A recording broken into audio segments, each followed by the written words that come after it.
Reanudamos la sesión. Viste la causa rol 2991, requerimiento de inaplicabilidad presentado por don Hugo Prado Contreras respecto del artículo 483 del Código Procesal Penal. Tiene la palabra el relator Francisco Leito. Muchas gracias, presidente. Don Hugo Prado Contreras interpone requerimiento de inaplicabilidad por inconstitucional respecto del artículo 483 del Código Procesal Penal, que establece que las disposiciones del Código Procesal Penal solamente serán atingentes a hechos acaecidos con posterioridad a su entrada en vigencia, a efectos de que la eventual declaratoria de inaplicabilidad surta efectos en la gestión pendiente que se sigue respecto de los recursos de casación en la forma y en el fondo actualmente ante la Corte Suprema. En cuanto a los hechos de su presentación, expone el requirente haber sido condenado en primera instancia en el mes de octubre del año 2013 por el ministro en visita extraordinario, don Mario Carroza, por un delito de secuestro calificado cometido respecto de 5 personas detenidas y desaparecidas desde el año 1987, en calidad de encubridor con una pena de 3 años y 1 día de presidio menor en su grado máximo. A su turno, en el mes de junio de 2015, la Corte de Apelaciones de Santiago confirmó dicha sentencia, pero con revocaciones parciales, aumentando el quantum de la pena y elevando la participación en dicho tipo penal a la calidad de cómplice con un nuevo quantum de 5 años y 1 día de presidio mayor en su grado mínimo. Todo lo anterior, señala el requirente, siendo enjuiciado bajo la preceptiva del antiguo Código de Procedimiento Penal respecto de un delito con la ficción jurídica de considerar al secuestro como que éste se encuentra ocurriendo hasta el día de hoy. El requirente plantea un conflicto constitucional sintetizable en la siguiente fórmula. El juzgamiento bajo el Código de Procedimiento Penal no le habría permitido tener una adecuada defensa conforme a los tratados internacionales y a la Constitución política, dado los fuertes poderes con que cuentan los jueces bajo la antigua preceptiva de enjuiciamiento criminal, contrariando de esta forma lo establecido en los artículos 19, numeral segundo, numeral tercero, inciso primero, inciso segundo, inciso sexto, así como en el artículo quinto, inciso segundo de la Carta Fundamental en relación con los artículos 8.1 y 25.1 de la Convención Americana de Derechos Humanos.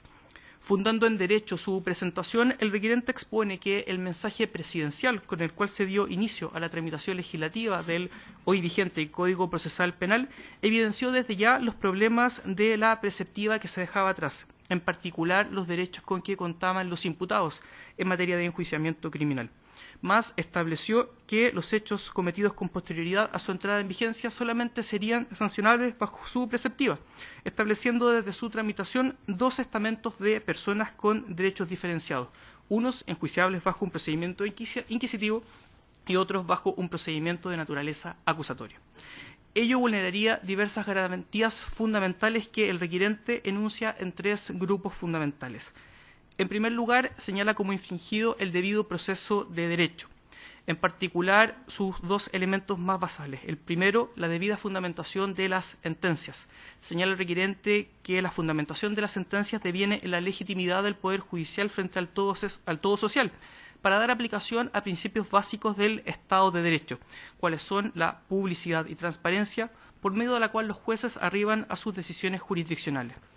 En segundo término, y dentro de un apartado que enuncia, señala que el debido proceso no es cumplido bajo la preceptiva del Código de Procedimiento Penal, en particular ya que no se trataría de jueces imparciales, no sería posible conocer las demandas o acusaciones establecidas en contra del imputado, los derechos a contestación estarían fuertemente conculcados, así como a conocer y contradecir debidamente la prueba de cargo y para finalmente producir prueba propia, generando una decisión del juez que no resulta asimilable a los derechos fundamentales que la Carta Fundamental logra consagrar. Estas ideas que el requirente expone se basan en una visión finalista de la Constitución política que expone y que resulta respetuosa de los derechos fundamentales. En segundo término, señala vulnerada la garantía de la igualdad ante la ley. El requirente expone que la aplicación del artículo 483 del Código Procesal Penal deviene en contrario al artículo 19, numeral segundo del texto fundamental.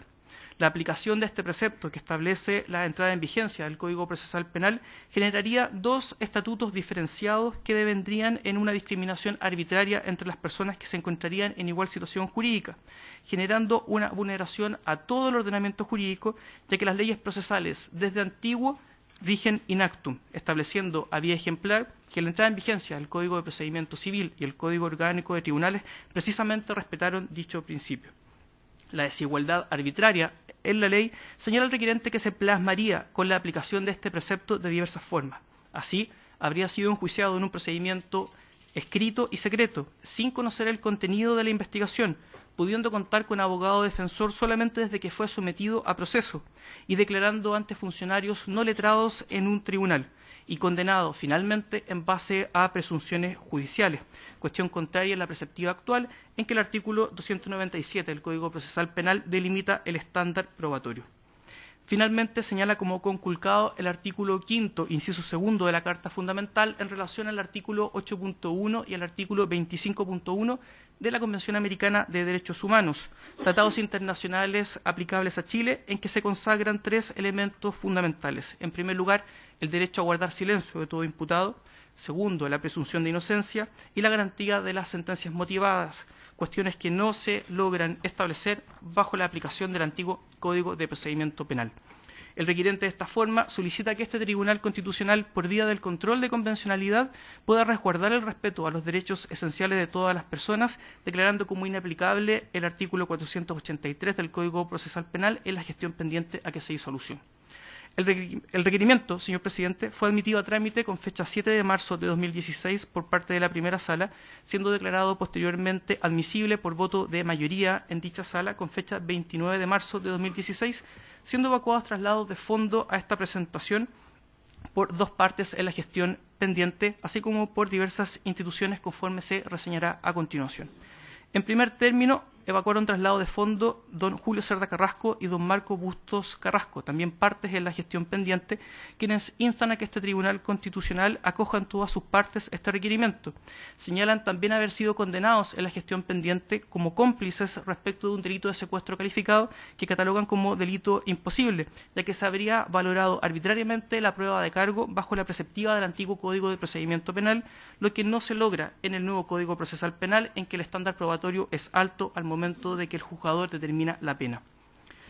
En segundo lugar, don Nelson Caucoto Pereira, por el querellante particular en la gestión pendiente, el programa Continuación Ley 19.123 del Ministerio del Interior y Seguridad Pública, así como el Consejo de Defensa del Estado, a través de presentaciones a tal efecto, instan por el rechazo de este requerimiento con dos grupos de argumentos. En primer lugar, sostienen que se pretende, a través de este debate de inaplicabilidad, abrir un nuevo debate respecto del mérito y demérito de la normativa y el articulado del antiguo Código de Procedimiento Penal, cuestión que excedería los límites de la naturaleza de la inaplicabilidad por inconstitucionalidad, ya que la validez y constitucionalidad de la reforma gradual aplicable a Chile fue fallada por este Tribunal Constitucional, estableciendo su plena validez conforme a la Carta Fundamental. En segundo lugar, señalan que lo que realmente se impugna son preceptos de naturaleza constitucional, en particular la disposición octava transitoria, así como el artículo 77 de la Constitución Política, no vulnerándose de forma alguna el derecho al juez natural sostenido por el requerente, en tanto al momento de comisión de los hechos por los cuales fue juzgado tanto en primera instancia con una sentencia confirmada por la Corte de Apelaciones de Santiago, sí habrían existido tribunales establecidos por la ley a dicho momento. Finalmente, presidente, la agrupación de ejecutados políticos, en calidad de amicus curiae, evacúa una presentación solicitando tenerse como parte en estos autos constitucionales, instando también al rechazo de la presentación formulada por el requerente. A través de la resolución de pleno del día de hoy, fue admitida su participación en estos autos y en la vista de la causa por unanimidad de este Tribunal Constitucional. Es cuanto puedo relatar, señor presidente. Muchas gracias. El orden entonces de las exposiciones será el siguiente. En primer lugar, alegará el abogado Cristian Hirvagen, hasta por 30 minutos, luego por don Julio Cerda Carrasco, el abogado don Vivian Bullermore, hasta por 20 minutos, luego haremos un alto, y a continuación por el Consejo de Defensa del Estado, el abogado doña Luby Aguirre por 30 minutos, el programa Continuación Ley 19.123, Gabriel Aguirre, hasta por 15 minutos, como querellante particular, el abogado don Álvaro Aburto por 30 minutos, y por la agrupación de ejecutados políticos como amigos Curiae, el abogado Francisco Jara Busto, hasta por 15 minutos. Son en total 140 minutos, así que vamos a separar la audiencia en dos. Entonces, en primer lugar, tiene la palabra el abogado Cristian Hirvagen, hasta por 30 minutos. Tiene la palabra. Bueno, vuelvo a este mismo estrado. Señor ministro, voy a omitir todo lo que expuse en parte del tema del derecho que puse en la causa anterior y me voy a limitar a los hechos, básicamente cómo se afectó los derechos constitucionales de mi representado. Este juicio, el que se le inició a el señor Prado, partió por el secuestro y ejecución de 5 personas que pertenecieron al Frente Patriótico Manuel Rodríguez, esto el año 86. Este secuestro está probado en autos que fue ejecutado por miembros de la entonces CNI, y mi cliente era el director de la DINE al comienzo de los hechos, cosa que al poco rato dejó de serlo, y también está aprobado en autos, pero el juez no tomó en consideración, ni ningún tribunal tomó en consideración el hecho de que mi representado ya era agregado militar en Corea cuando se desencadenan finalmente los hechos. Eso está aprobado, se probó en autos. Por eso vuelvo al sistema procesal penal, procedimiento penal antiguo. El tribunal estima cuál es la prueba que vale la pena, cuál es la que no vale la pena, y van haciendo lo que se les dé la gana en buen chileno. Entonces, en esta circunstancia, se los somete a proceso como autor del delito de secuestro y homicidio de estas personas. Nunca quedó claro en la sentencia si acaso esto era un secuestro o era un homicidio. Quedó en una tierra rara. Porque por un lado acusan y dicen que hay un secuestro permanente y por otro lado condenan a los pilotos de avión que habrían tirado los cadáveres al mar. Estamos hablando de las mismas personas que son las víctimas. Entonces, ¿cómo va a haber secuestro permanente si están condenando a unas personas que tiraron cadáveres al mar? No resiste lógica. Pero en el sistema del procedimiento penal antiguo la lógica no opera. Pues bien, a mi cliente en primera instancia se lo condena como cómplice de secuestros permanentes, como encubridor de secuestros permanentes. Señor ministro, es imposible que alguien sea encubridor de un delito permanente. La figura del encubridor en materia penal solo nace una vez que está consumado el delito. Pero acá no importó. Se lo condenó como encubridor. La Corte de Apelaciones va y aumenta el grado y lo cambia la figura sin mediar nada de por medio, de encubridor pasa a ser cómplice, porque ahí claro calzaba más, y le aumentan la pena, con lo cual una persona de más de 82 años está obligado a ir a cumplir una condena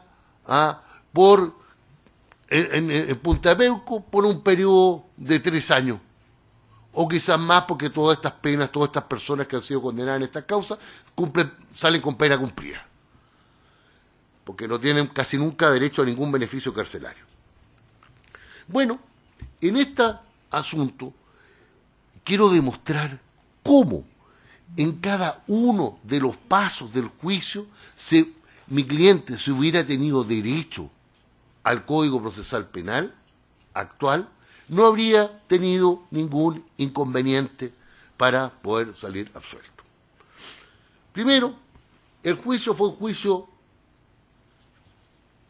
escrito, secreto, se demoró desde el año 86 hasta el año 2016, todavía no está afinado la sentencia, se ha demorado 20 años. A mi cliente lo sometió a proceso hace 10 años atrás. Ha vivido 10 años con el sometimiento a proceso. Cuando se lo somete a proceso, por la calidad de un delito que era como encubridor o cómplice, la pena probable era una pena baja. Sin embargo, haciendo uso de la arbitrariedad, se lo manda detenido al cuartel de telecomunicaciones en la Reina Alta.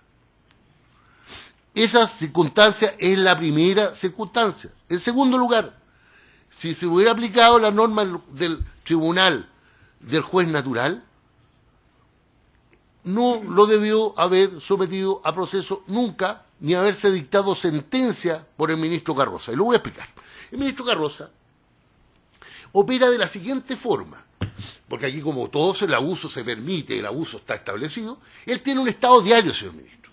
Tiene un estado diario que lo cuelga en un muro en el piso 14 del edificio del Hotel Tupahue, en la cual están las causas que él conoce como ministro de fuero y las que conoce como ministro en visita extraordinaria.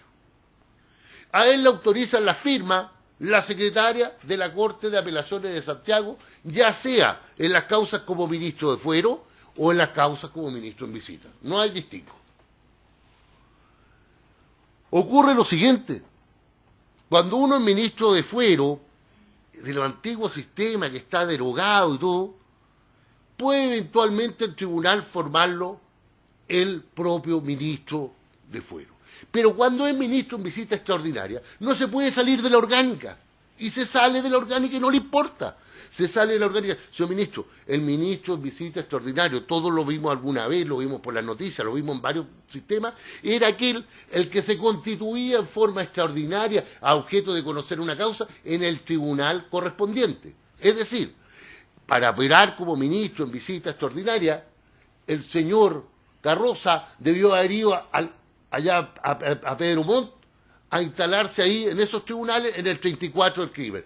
Como por ejemplo ocurrió en el caso de padre Garadima, de cura Garadima, ocurrió ese caso cuando la ministra Jessica González tuvo que asumir como ministra en visita extraordinaria hace unos años atrás, y ella se constituyó en el juzgado correspondiente. No creó juzgado. Aquí no hay juez natural, aquí se están creando tribunales y se ha admitido, porque esto es una creación de un tribunal, no se respetó la institución del juez natural.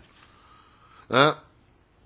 La sentencia dictada por el ministro Carroza no la autoriza el secretario del 34 juzgado del crimen, la autoriza la secretaria, que ya no estaba, ya Silvia Cancino, que era la secretaria de la Corte de Apelaciones de Santiago. ¿Qué les parece? Eso es debido proceso. Eso va a ser lo que se le da la gana. Y perdone que me refiera en estos términos. ¿Ah? El artículo 8º que hubiera tenido acceso mi cliente respecto del Código Procesal Penal, que cuando él ya fue sometido a proceso estaba vigente, estaba operando en Santiago, en la región metropolitana, establece que él tiene derecho a ser defendido por un abogado en los trámites previos, el abogado que ocurra, que vaya, que lo acompañe, que vaya a los interrogatorios, que vaya todo, cosa que hoy en día ocurre. No, este señor un día fue siempre solo y un día lo someten a proceso y me llaman desesperado que este señor, ya de 70 y tantos años en esa época, se tiene que ir detenido. No tuvo nunca abogado hasta que asumió y empezó a revisar y, como le digo, no se respetó ninguna de las normas en ese caso. ¿Ah? Después, se me impidió asistir a los careos, porque yo lo alegaba, y decía, no, porque con el nuevo sistema sí tengo. Se me impidió concurrir a los interrogatorios. Los careos eran lo que solo quiso el ministro. Señor ministro, yo necesito un careo de otras personas más para demostrar que este señor no estaba. Necesito otras pruebas. No tuvo que presentar 3 veces el boletín del ejército que mostraba que este señor, porque no aparecía en el expediente, que este señor estaba en Corea. ¿Este es el debido proceso? Esto es lo que me encuentro que tengo que estar diciéndolo acá. Si es prácticamente, como decía, es indigno tener que referirse a estas cosas porque es indigno para el ejercicio de la profesión de un abogado, que a uno lo hacen pelear con una mano amarrada. Así como, ya, peleemos con una mano amarrada. ¿Ah? Es tanto que en el Código Procesal Penal la ausencia de abogado defensor acarrea la nulidad de las actuaciones. Acá no, facilita lo que quieren hacer. No hay abogado defensor. Eso es lo que vuelvo a encontrarme en el nuevo proceso. ¿Ah? La adhesión, cuando ya se somete a proceso, se acusa, se cierra el sumario, uno pide diligencia, no al lugar. No al lugar. Después se acusa a la persona y uno pide pruebas en la etapa del plenario, ya les dije, la prueba no existe en la etapa del plenario, se prueba todo en la etapa del sumario en los juicios antiguos. Hay libros de doctrina que dicen lo mismo, se prueba todo en la etapa del sumario. Y después uno va como cordero al degüello. Esa es la circunstancia en que uno se encuentra. Después que establece el Código Procesal Penal que las actuaciones judiciales solo se pueden mantener en secreta por 40 días. Aquí, después de 6 meses, por un día, porque ya yo creo que lo sabía todo Chile, porque de alguna forma uno se las podía arreglar, se dio formalmente conocimiento del sumario. Mientras tanto no existía nada, uno tenía que, como digo, pelear, además con los ofendados, porque no sabía qué es lo que estaba, cuáles eran las pruebas que existían, porque no había pruebas. Entonces, esa circunstancia es tremenda. En el artículo 247 del Código Procesal Penal establece que el plazo máximo de la investigación, desde que una persona es formalizada, es de 2 años. Aquí pasaron desde que a él se lo somete el año 2006 o 2007, no me recuerdo bien, pero el 2013 se termina el proceso en primera instancia, lo cual es una cosa que va totalmente, mi cliente hubiera podido alegar y haber dicho, y acarrea que se tiene que cerrar y se dicta sobreseimiento a estas demoras. Acá no ocurre. Duró la investigación en total 2 décadas. Podrán decir que no hubo voluntad de ayudar, bueno, pero eso no es problema de mi cliente. Mi cliente no tuvo nada que ver en los hechos. Después, a mi cliente, cuando fue a declarar, dijo que él no tenía idea, que él no sabía nada, y el ministro Carroza lo estuvo a punto de enviarlo incomunicado, cosa que me ocurrió con otro de mis defendidos, que el ministro Carroza lo envió incomunicado el año pasado y salió en los diarios. ¿Por qué? Porque como están en el mundo de la arbitrariedad, hacen lo que les permite el Código de la Arbitrariedad. ¿Por qué está el Código de la Arbitrariedad? Porque lo permite la ley. No es porque, entonces ellos ocupan la ley, porque si se lo están dando, lo toman. Entonces ese es el código existe. En el antiguo Código de Procedimiento Penal, uno estaba obligado a declarar bajo exhortación de decir la verdad, pero tenía que declarar. En el artículo 91 y 93 del Código Procesal Penal, uno puede guardar silencio y ser asistido por su abogado. ¿No? Acá uno va a declarar con el antiguo sistema, el abogado no, se queda afuera, no puede entrar. Pero en el nuevo sistema sí, puede guardar silencio. Y esto siguiendo las normas de todas partes. O sea, aquí no estoy hablando, esto está establecido en el Pacto San José de Costa Rica, en las normas de las Naciones Unidas, en la Corte, en los tribunales de Roma, en las normas que rigen los juicios de guerra seguidos contra los ex jerarcas de la República de Yugoslavia, lo que quedó de Serbia, y todas las cosas horrorosas que ocurrieron en Bosnia. Toda esa gente tenía el sistema para poder mantener silencio, tenían todo esto siendo juzgados. Al final fueron condenados muchos de ellos, pero no en estos términos. Esto es lo espantoso. El sistema, todo este sistema, señor ministro, es un sistema que, por ejemplo, el artículo, la etapa del plenario, la prueba, ¿cómo se rinde la prueba, señor ministro, en el nuevo sistema procesal penal? Los testigos. Los testigos, uno va a una audiencia, como lo dije, preparatoria, y van, este testigo sí, este testigo no, este testigo. ¿Sabe cómo se rinde la prueba en estos tribunales? Como son muchos juicios, son repetidos. Van, le sacan fotocopias autorizadas a lo que declaró una persona en otro expediente, y lo acompañan o dicen, lo quiero tener a la vista, y lo tienen a la vista. Así se procesa. Y así se procesa gente. Hay gente que me ha tocado ver y que ha alegado recursos de amparo respecto de ello, que los han procesado con declaraciones prestadas en otras causas en relación a otros hechos, y con declaraciones que prestaban por los testigos en otras causas en relación a otros hechos, juntan, hacen copy-paste y vamos, lo sometemos al proceso y para adentro. Señor ministro, eso es lo que ocurre con este sistema. Y así se han ido condenando gente con base a copy-paste y vamos juntando. Y esto les puedo... Pero no son una causa, son muchas las que ocurre esto. Entonces, hay expedientes que son copias de otro. Ah, no, pero ya se prestó declaración allá. Eso estiman. Entonces, de ahí a elaborar teoría, elaboran las teorías que quieren. Estas teorías que pueden elaborar uno. Entonces llegan los tribunales, son una suerte de Chantecler, el gallo que cantaba en la obra de Rostán, que cantaba y tenía convencido a todo el gallinero, los pollos, gallinas, a todo el mundo, que el sol salía solo porque él cantaba. Y esa es la circunstancia que nos vamos encontrando, así han actuado. Entonces, hay gente que defiende al lado mío y yo me rebelo contra esta gente, que ya está como los otros animales del gallinero, están convencidos que el sol sale cuando yo canto. Al final el gallo sale, se va con una faisana a un bosque, el sol estaba arriba cuando salió al mediodía. Y adentro del gallinero había un mirlo, que se reía, el mirlo que canta más lindo. Esas circunstancias son las cosas que ocurren, esas son las circunstancias en las cuales uno está obligado a pelear, a luchar hasta con los que están al lado de uno, porque la gente ya perdió la fuerza, porque la gente ya no quiere saber más de estos temas. Entonces, uno va testigo.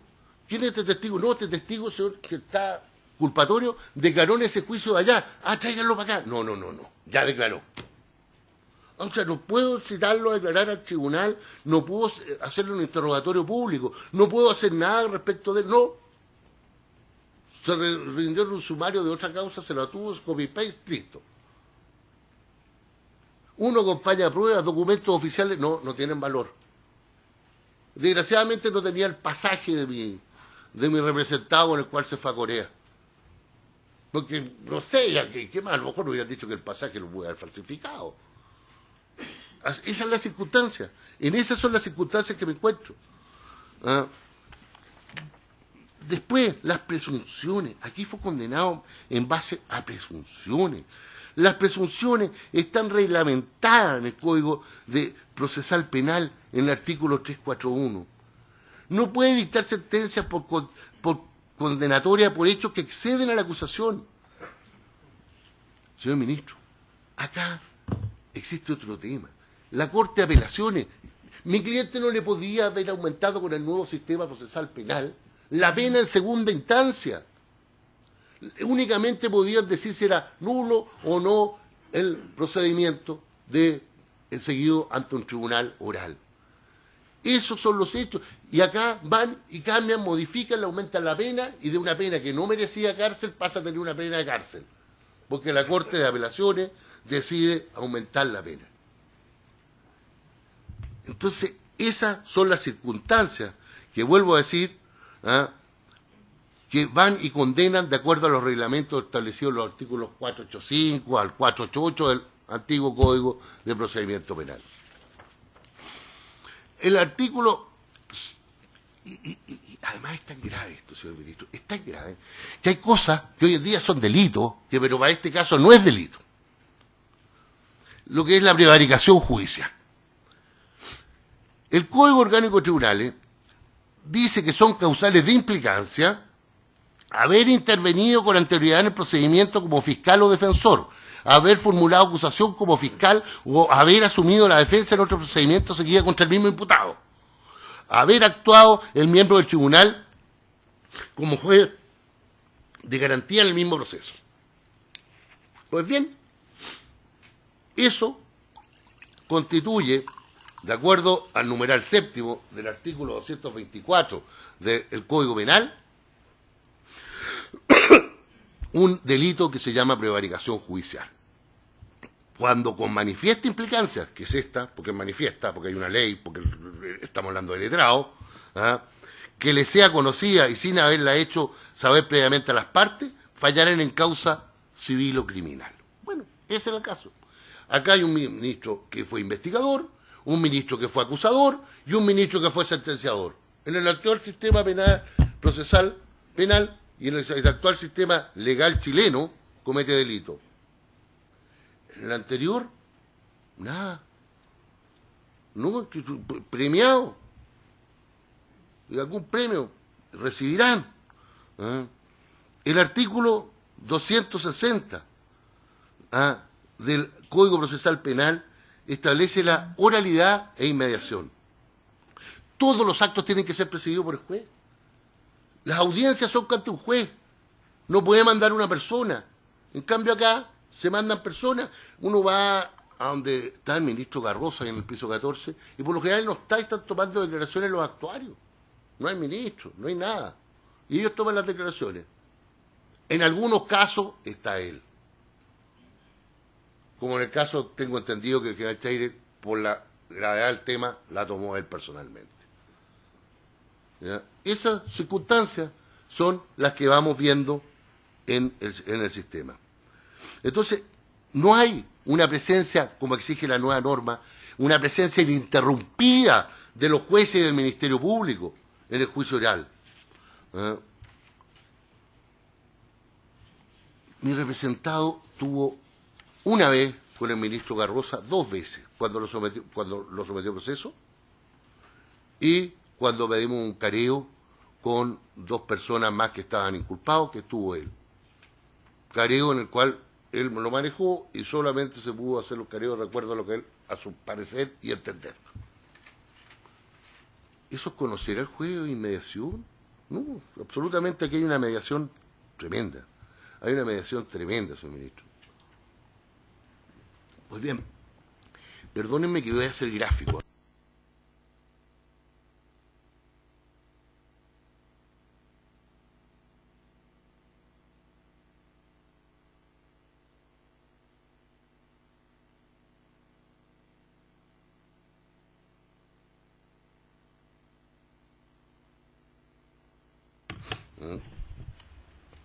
Esta cajita me acuerda que cuando chico yo escuchaba, tenía un tío que le gustaban los tangos.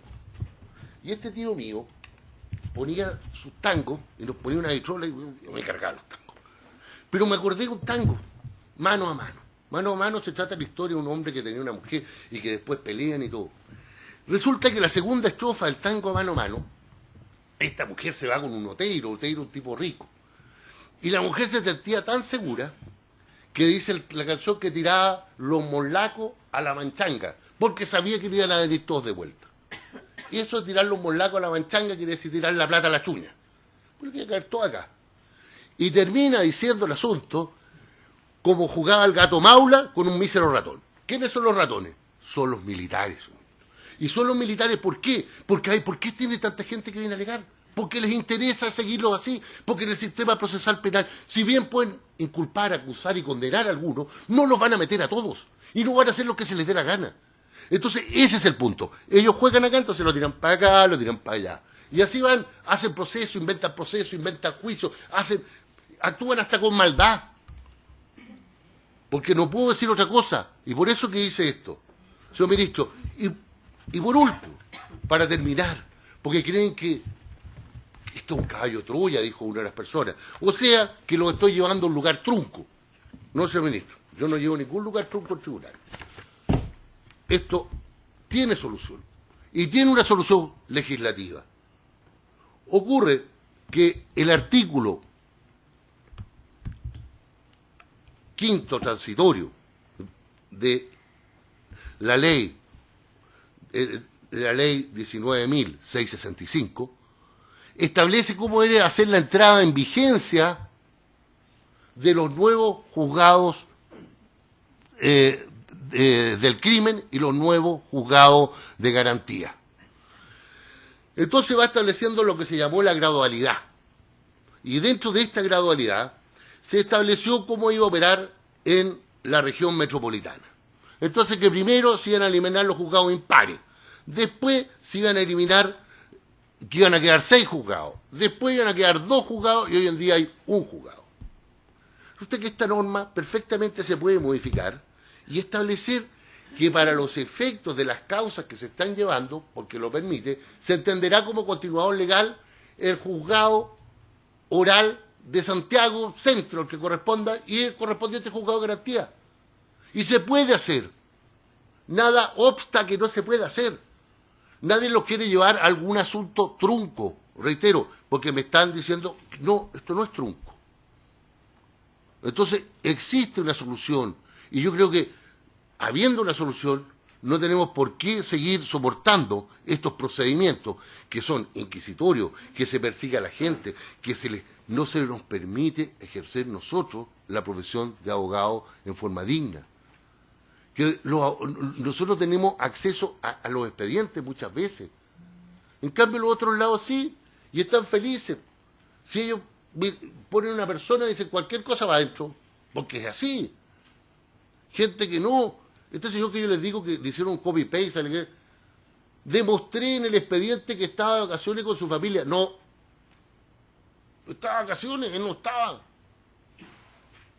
No estaba. Había un montón de gente otros condenados. Sí, había gente que podía ser culpable o no ser culpable. Pero este señor en particular estaba de vacaciones.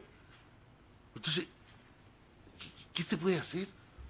Si lo permiten, la prueba solo admiten las hojas de vida, solo admiten lo que le es conveniente al tribunal, pero no lo que no le es conveniente, eso lo descartan. Y lo descartan desde querellantes y jueces, y uno tiene que ligar contra todo este mundo. Y así vamos viendo como tristemente gente va a terminar sus días presos por hechos que no cometieron muchos de ellos, que son los que me importan en este caso, y van a terminar presos por cosas que desconocen. Por todo esto, por todas estas razones que he expuesto, señor ministro, solicito que se acoja el presente requerimiento y se declare la inconstitucionalidad del artículo 483, que no tengo la menor duda que si este tribunal lo hace, el gobierno y el poder legislativo van a dictar una ley que modifiquen esa norma que les acabo de decir, con lo cual se va a subsanar el problema y no vamos a llegar a ningún lugar trunco, que es lo que no desea nadie. Que se aclaren los juicios, si está bien, yo no estoy en contra de que se hagan los juicios, pero que se hagan en forma racional, en forma justa, que se respete el debido proceso, la igualdad ante la ley, los tratados internacionales, las normas de la Constitución, cómo deben actuar los órganos públicos, el artículo 6 y 7, que se respeten todas las normas y que haya seguridad jurídica.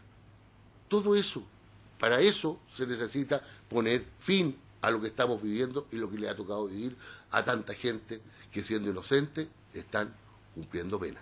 Eso es todo. Muy bien, muchas gracias. En segundo lugar, por don Julio Cerda Carrasco, alega el abogado don Vivian Bullemor Gallardo, hasta por 20 minutos. Tiene la palabra. Gracias, señor presidente. Con la venia del señor presidente, alego ante su señoría excelentísima en representación de Julio Cerda Carrasco, solicitando desde ya se acoja el presente requerimiento por los fundamentos de hecho y de derecho que a continuación expongo.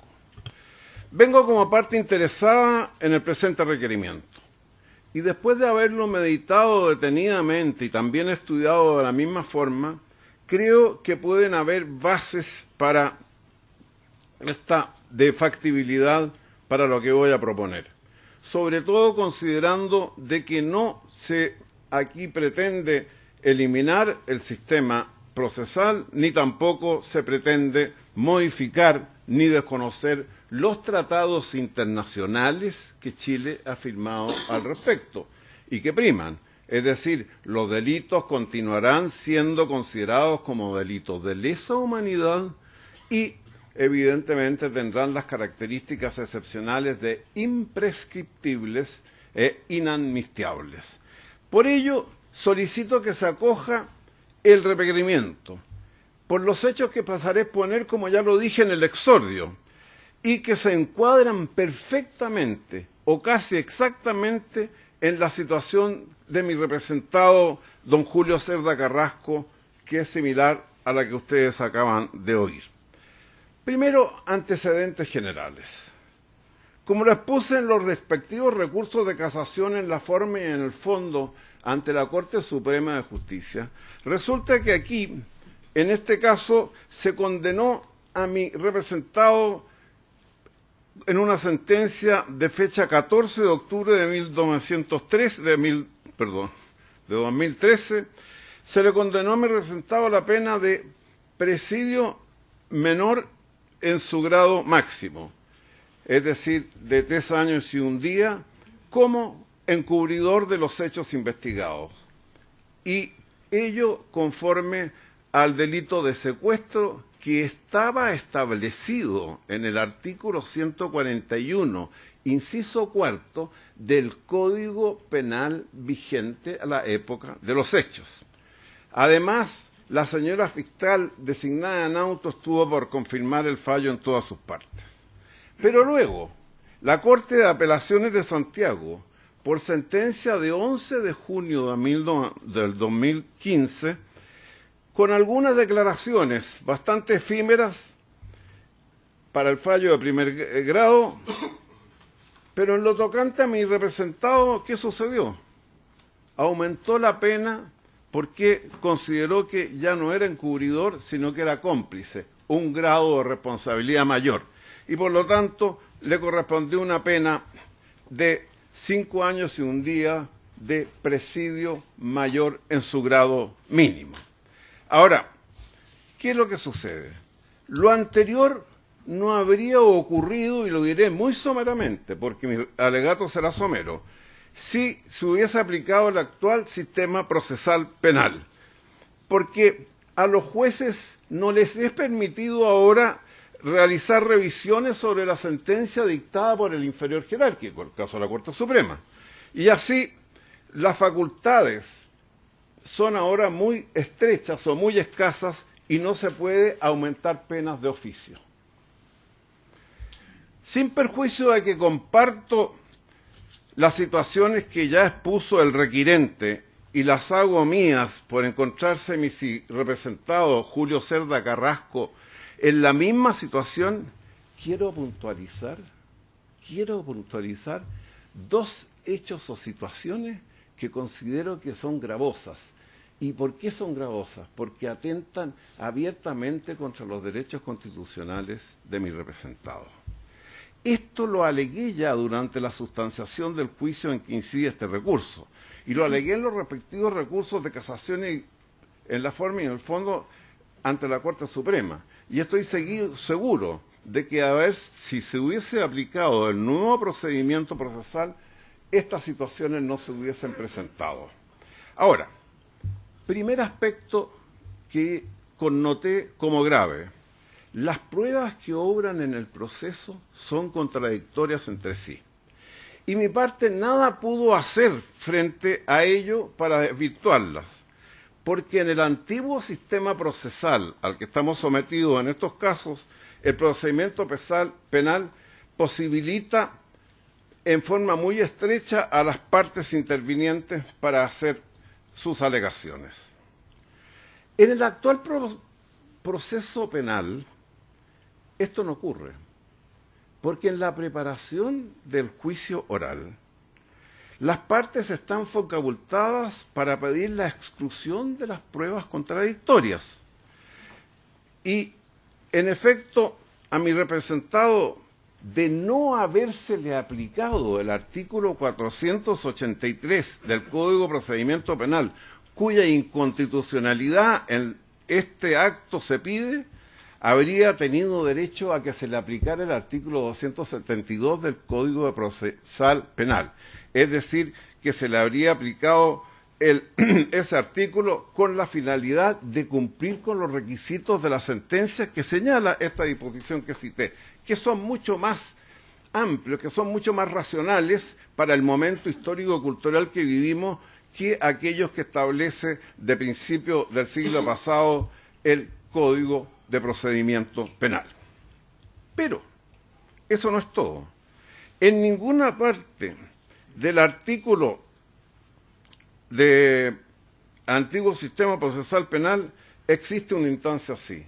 Tanto es que la prueba que discute, la prueba que determina el juez sentenciador en la etapa de sumario es, si ustedes lo ven bien, es la misma prueba que sirve para condenar o absolver al sujeto procesado en las instancias superiores. En el juicio que incide este recurso, requerimiento, existen pruebas y existen contradicciones, y ya lo dijo mi antecesor. Existen pruebas respecto a los tipos de delitos. Existe el delito de secuestro calificado, delito permanente, aquel que está establecido no ahora, aquel que estaba vigente en el momento de los hechos. El secuestro calificado del inciso cuarto de ese momento del artículo 141 del Código de Procedimiento Penal. Y existen también homicidios calificados. Pero ¿qué sucede si uno lee el proceso? Aquí se trata evidentemente de hacer una adecuación típica. Aquí se trata de algo que distintas conductas típicas son imposibles analizarlas conjuntamente porque eso va contra la lógica humana y evidentemente no es posible. Primero debería analizarse y acreditarse el secuestro, este secuestro permanente, este secuestro que es calificado porque trae en la calificación ciertas denominaciones en las cuales puede estar incluido el homicidio. Y después, evidentemente, se debe acreditar el homicidio calificado, porque de otra manera no resiste análisis alguno. Pero, ¿qué sucede? Los procesados, los imputados en el antiguo sistema no tienen la garantía de destruir las pruebas contradictorias.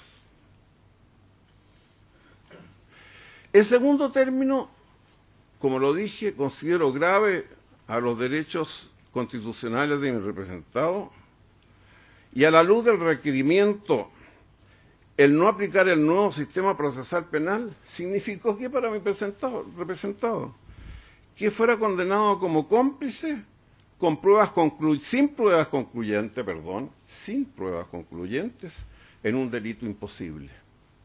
Se confundió el secuestro calificado con el homicidio calificado, estando evidentemente de acuerdo a la norma de los concursos en materia sustantiva punitiva, ese homicidio comprendido dentro del secuestro.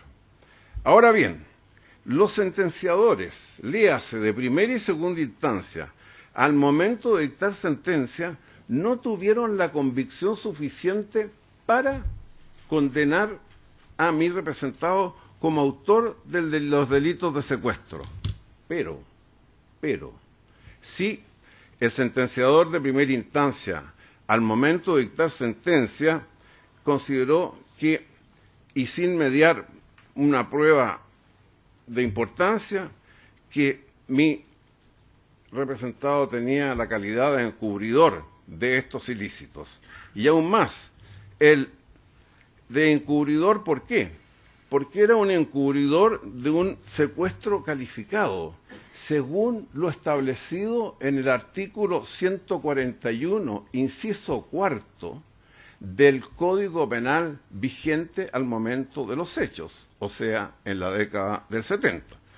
Ahora bien, esta norma no se habría producido, o esta situación no se habría producido de no haber aplicado el artículo 348, que en este requerimiento se pide su inconstitucionalidad.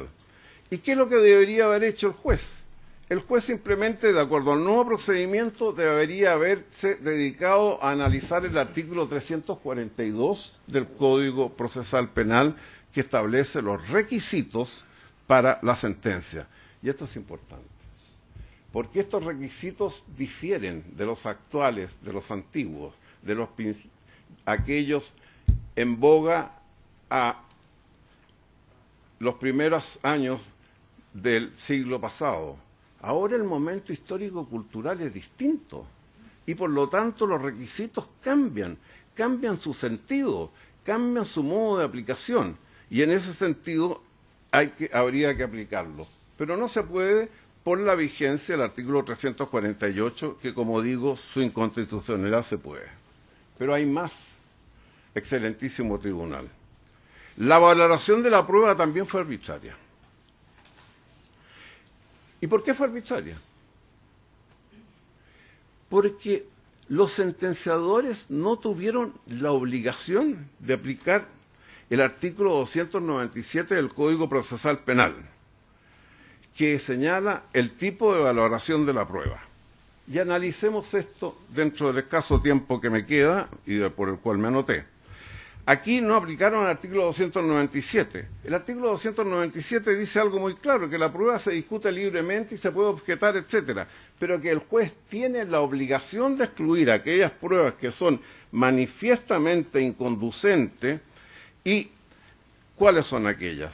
Son, por ejemplo, las que no cumplen con los principios lógicos, no cumplen o no constituyen máximas superiores y no constituyen conocimientos científicos afianzados.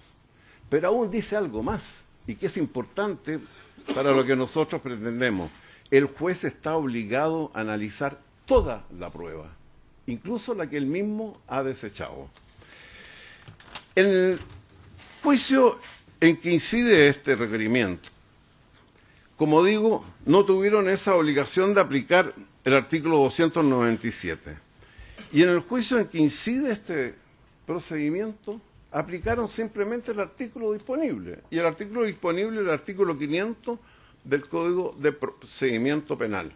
Artículo que señala los requisitos de la sentencia, pero hago ver nuevamente, y quizás un poco mañosamente y cargantemente, que hay que ver los requisitos en el momento histórico-cultural que se aplican, y no con una distancia tan enorme de aplicarse en un momento cultural que no solo existían ideologías distintas, sino que los grandes pensadores nos enseñaban otro tipo de pensamiento y no el que rige en la actualidad. Ahora, ¿qué hacen los jueces entonces hoy día? Simplemente dictan sentencia. Y dictan sentencia con un carácter que está muy lejano a un carácter racional y lógico. Y llego a la conclusión, rápidamente a la conclusión. Todo lo expuesto deja claramente establecido que a mi defendido no se le respetaron sus derechos constitucionales, sus derechos fundamentales. Ahora, lo mismo que alegó la parte requirente y que hago evidentemente propios porque las situaciones son idénticas entre una y otra persona, razón porque le hago propio el capítulo de su intervención relativo a esta materia. Y algo importante. Finalmente, estimo fundamental establecer que alego solo por la inconstitucionalidad del artículo 483 y no contra el sistema procesal penal, porque creo que esta postura es pertinente, pues como lo dijo mi antecesor, tiene una salida. Se le puede acomodar una salida manteniendo la calidad de los ilícitos, de ser ilícitos de lesa humanidad y de tener estas características de imprescriptible, etcétera. Y la salida es la modificación, como él bien lo dijo, el artículo 5º transitorio de la ley 18.655, que fijó los distintos tribunales a raíz de la entrada en vigencia de la reforma. Por ello, excelentísimo tribunal, según lo expresado, lo dispuesto en el artículo 5º y en el artículo 19, número 2 y 3 de la Constitución de la República, solicito que se acoja el requerimiento declarando la inconstitucionalidad del artículo 483 del Código Procesal Penal.